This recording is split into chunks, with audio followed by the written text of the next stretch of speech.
Assalamualaikum warahmatullahi wabarakatuh. Saya Muhammad Haizul Abni bin Cik Min dari SK Kampung Laut Tumpak, Kelantan. Baiklah, di sini saya akan berkongsi satu inovasi yang telah saya buat dan saya jenamakan sebagai Marathon Iqra boleh baca Al-Quran seawal 7 hari atau kurang. Okey, baiklah, sebelum tu saya nak sebut isu terlebih dahulu. Mengapa dan kenapa tercetusnya idea saya buat Marathon Iqra ini?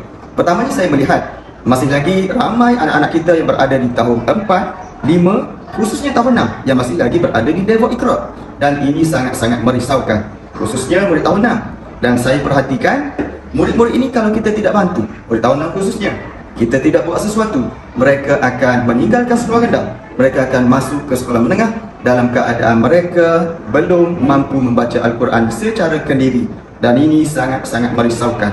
Baiklah, kenapa dan mengapa Marathon Iqra ini sangat seronok dan memberi impak yang besar kepada program boleh membaca Al-Quran? Kita ada beberapa elemen yang penting. Antaranya satu, kita ada rank board, satu alat yang kita gunakan untuk menunjukkan level Iqra mereka. Cuba perhatikan, kita ada Warrior, Elite, Master, Grandmaster, Epic dan Legend. Kalau kita lihat, ini semua adalah jenama-jenama level-level game yang mereka main tiap-tiap hari, dan ini sangat-sangat luar biasa. Jadi kita tukar daripada Iqra 1, 2, kita tak sebut Iqra 1, 2, kita sebut level-level game, Warrior, Elite, Master dan Grandmaster.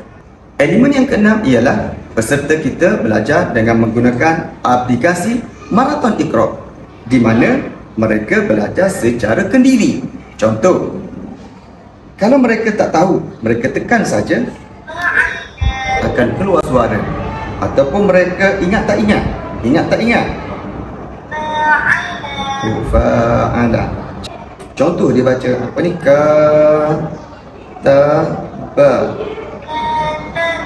Okey, betul. Ataupun kalau dia terlupa, contoh tadi dah ingat, lupa balik, boleh tekan. Maksud isunya ialah di dalam kelas, kadang-kadang kita mengajar 15 orang ataupun 25 orang, kita tak sempat sebenarnya. Kalau bayangkan pelajar datang kepada kita bawa buku, "Ustaz, ni apa?" Fa'ala, fa'ala. Kemudian dia pergi tempat duduk dia, kemudian dah lupa. Bayangkan pelajar kelas hujung nak datang balik malu, last masa sejam habis begitu saja.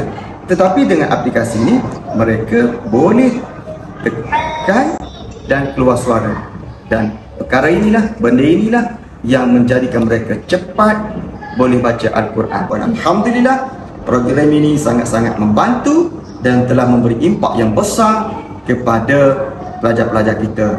Jadi itu saja perkongsian saya.